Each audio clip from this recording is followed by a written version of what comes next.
Good morning बच्चों।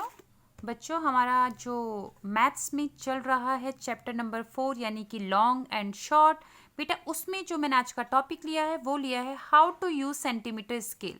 Centimetre scale का use कैसे करना है। तो सेंटीमीटर स्केल का यूज़ कैसे करना है इसके प्रोसीजर के साथ साथ हम बहुत अलग अलग तरीके के ऑब्जेक्ट्स को यहाँ पर नापने की कोशिश करेंगे। ये देखिए आपकी स्कूल की बुक है, एनसीईआरटी बुक है ये देखिए आप ध्यान से देख रहे होंगे स्केल में किस तरीके से लिजर्ड को मापना दिखाया है। और ये मैच स्टिक है, इसको मापना दिखाया गया है, लीफ को, कलर्स को, डाइस को, इस तरीके से बहुत अलग अलग चीज़ों को कैसे नापना है सब दिखाया गया है। तो आज के वीडियो में बेटा हम लोग यही सीखेंगे। तो देखिए बेटा, सबसे पहले मैंने लास्ट वीडियोस में आपको सेंटीमीटर स्केल के बारे में पूरी इन्फॉर्मेशन दे दी थी। एक बार फिर से आपको बता देती हूँ कि देखिए ये हमेशा 0 से ही स्टार्ट होता है। मैंने आपको बताया था स्टेप मेथड।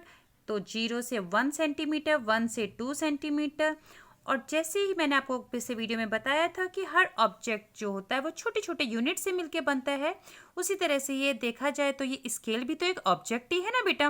तो देखिए ये स्केल भी तो छोटे छोटे यूनिट से मिलके बना है। और कैसे यूनिट है ये देखिए, जैसे मैंने आपको बताया ये 0 से लेके 1 तक ये हुआ 1 सेंटीमीटर। लेकिन इस 1 सेंटीमीटर के बीच में भी छोटे छोटे से, आप ये ध्यान से देखेंगे, देखिए मैं जूम करके आपको दिखा रही हूँ।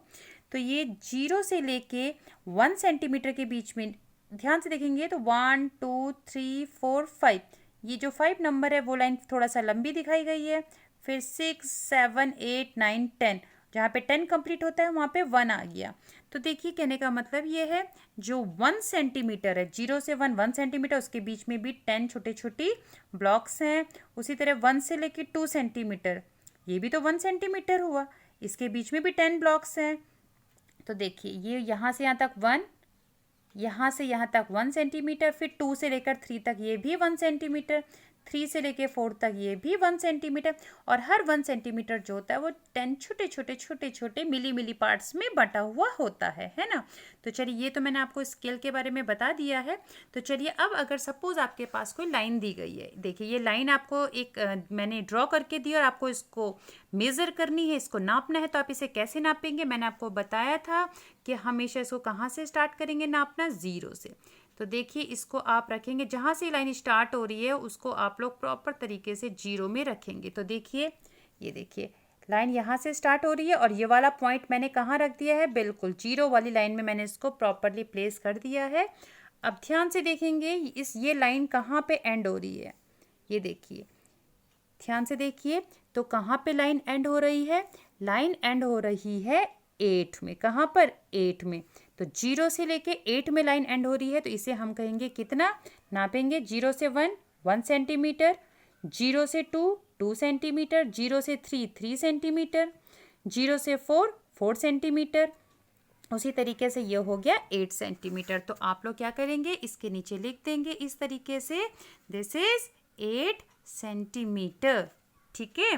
तो चलिए अब हम लोग नापते हैं दूसरी वाली लाइन को, इसे आप लोग किस तरीके से नापेंगे। चलिए अगेन स्केल लीजिए, स्केल को कोई भी लाइन बेटा आपको नापने को दी जा सकती है। आप उस लाइन की बस जहाँ से लाइन स्टार्ट हो रही है, आप लाइन को यहाँ से अगर स्टार्ट मान रहे हैं तो आप लोग स्केल को 0 से ही लगाएंगे। स्केल बस आपको उल्टा करना पड़ेगा क्योंकि दूसरी तरफ से आप नाप रहे हैं। तो 0 फिर आप यहाँ से लगाएंगे, कोई दिक्कत नहीं होती, जहाँ से भी आप स्टार्ट मान लो कोई दिक्कत नहीं, बस 0 को आप वहाँ पे प्लेस कर दीजिए। देखिए मैंने 0 यहाँ पे प्लेस कर दिया है जहाँ से लाइन स्टार्ट हो रही है, ये देखिए कर दिया मैंने प्लेस। अब ध्यान से देखेंगे कि 0 मैंने यहाँ पर प्लेस कर दिया है जहाँ से लाइन स्टार्ट हो रही है। तो चलिए लाइन कहाँ पर ख़त्म हो रही है, मीटर स्केल में किस जगह पे, तो आप ध्यान से देखेंगे ये हो रही है 9 से थोड़ा सा आगे। कितना आगे, चलिए काउंट करते हैं हम इसको, एक बार इसको एडजस्ट कर लेती हूँ बेटा मैं। ये देखिए मैंने इसको, क्योंकि स्केल है बार बार हिलता है इसलिए इसको प्रॉपरली आप फिंगर से इस तरीके से दबा के पकड़ लेंगे। तो देखिए 0 से स्टार्ट होने के बाद ये लाइन कहाँ पर एंड हो रही है, ध्यान से देखेंगे। तो 9 के बाद काउंट करिए, छोटी छोटी लाइनें कितनी है, 1 2 3 4 5। तो 9 के बाद 5 खाने और है, तो इसे हम लोग कहते हैं 9.5।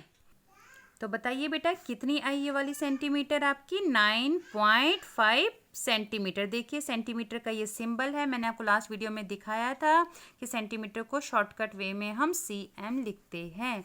तो मैं आपको यहाँ पे एक बार दोबारा लिख के दिखा देती हूँ। सेंटीमीटर की ये पूरी स्पेलिंग होती है, बार बार ये ना लिखनी पड़े, इसके लिए हम लोग इसको शॉर्टकट में cm लिख लेते हैं। तो चलिए ये है 3rd नंबर की लाइन, इसको नाप लेते हैं। ये कितनी है इसको भी आप प्रॉपर तरीके से ऐसे प्लेस करेंगे। प्लेस करने के बाद आप ध्यान रखिएगा 0 से ही स्टार्ट होनी चाहिए लाइन। तो जैसे मैंने इसको ऐसे प्लेस कर दिया है तो आप ध्यान से देखेंगे कहाँ पे ये इसका एंड हुआ लाइन का होता है। तो देखिए देखा आपने, प्रॉपर तरीके से प्लेस हो गया है। दूसरे तरीके से दूसरी तरफ मैं देखूंगी 0 से स्टार्ट होने के बाद ये कहाँ पर गया है। ये देखिए 11 के और 12 के कहीं बीच में है, कहाँ पर है इसके लिए आपको काउंट करना पड़ेगा।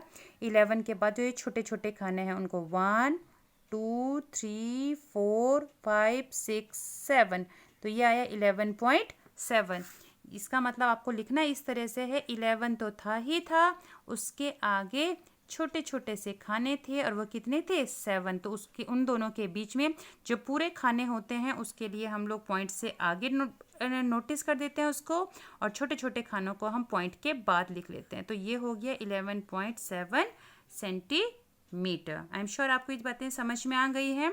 तो कोई भी लाइन आपको ड्रॉ करने को दे दी जाए तो आप उसको नाप सकते हैं। तो चलिए लाइन ही क्यों, हमारे पास कुछ ऑब्जेक्ट्स हैं, हम उन ऑब्जेक्ट्स को नापना शुरू करते हैं। तो ये है मैच स्टिक। तो चलिए मैच स्टिक को नापिए। कैसे नापेंगे, ये देखिए बेटा, मैच स्टिक को नापा है तो कैसे नापेंगे। मैच स्टिक को ऐसे प्लेस करना है कॉपी में, उसके सामने से स्केल लगा देना है। तो देखिए जहाँ पे 0 का पॉइंट है वहाँ से मैच स्टिक को प्लेस करने के बाद मैच स्टिक का एंड देखिए कहाँ पर आ रहा है, ये कहीं 3 के बाद आ रहा है। कहाँ पे काउंट करिए, 3 के बाद छोटे छोटे खानों को काउंट करिए, बताइए। देखिए 3 के बाद कहाँ पे आया, 3 के बाद 1 2 3 4 5 6 7 8, तो यानी कि 3 खाने तो कंप्लीट हो गए थे, 3 सेंटीमीटर तो कंप्लीट है, और छोटे छोटे वाले कितने बताए हमने 8। तो हम उसे कैसे लिखेंगे, मैच स्टिक के आगे हम लोग लिख लेंगे 3 तो कंप्लीट थे, साथ में छोटे छोटे वाले 8 थे, तो उसे हम लोग पॉइंट के बाद लिखते हैं। तो ये हो गया 3.8 सेंटीमीटर। उसी तरीके से बेटा आप लोगों के पास हो सकता है कोई लीफ है, देखिए ये लीफ है आपके पास, इसे आप लोग लीफ को कैसे मेज़र करेंगे, ये पकड़ेंगे आप स्केल, इसको नापेंगे किस तरीके से, ये हो गया इसका स्टार्टिंग पॉइंट और ये हो गया इसका एंड पॉइंट, ठीक है। तो आप लोग इसके ऊपर इस तरीके से स्केल को प्लेस कर सकते हैं कि जहाँ पर इसका स्टार्टिंग पॉइंट है वहाँ पर इसको प्लेस कर दीजिए, और जहाँ पे एंड पॉइंट है उसको स्केल को प्लेस कर दीजिए। ये देखिए बेटा, लीफ को नापने के लिए प्रॉपर तरीके से यहाँ से लीफ स्टार्ट हो रही है और यहाँ पे लीफ एंड हो रही है। तो जो स्टार्टिंग है उसको हम लोगों ने 0 में प्लेस करना है, और जहाँ पे लीफ एंड हो रही है तो ध्यान से देखेंगे आप, तो ये ऑलमोस्ट कहाँ पर 8 पे एंड हो रहा है। तो हम लोग इसे कह सकते हैं 8 से, या फिर आप ध्यान से देखेंगे तो 8 से थोड़ा सा ज़्यादा, यानी कि हम इसे कितना बोल सकते हैं 8.1 सेंटीमीटर। This is 8.1 centimetre. तो आई होप स्टूडेंट्स आपको सब समझ में आ गया है, मैंने किस तरीके से लाइंस को या लीफ को, ऑब्जेक्ट को, किसी भी ऑब्जेक्ट को आपको नापना सिखा दिया है। अब आपको बहुत सारे ऑब्जेक्ट्स जो हैं मैं एक असाइनमेंट के फॉर्म में दूंगी, उन असाइनमेंट्स के फॉर्म में जितने भी ऑब्जेक्ट दिए गए हैं उन ऑब्जेक्ट्स को आप अपने पास लेंगे, उनको कॉपी में अच्छे से टाइटली प्लेस करिएगा बेटा, टाइटली प्लेस करेंगे जिससे ऑब्जेक्ट हिलना नहीं चाहिए। फिर ऑब्जेक्ट हिलना नहीं चाहिए, चाहे तो आप इसमें अपने भाई बहन की हेल्प ले सकते हैं, वो ऑब्जेक्ट को पकड़ के रखेंगे और आप दूसरी तरफ से स्केल से उसको नाप सकते हैं। आज के लिए इतना ही, थैंक यू।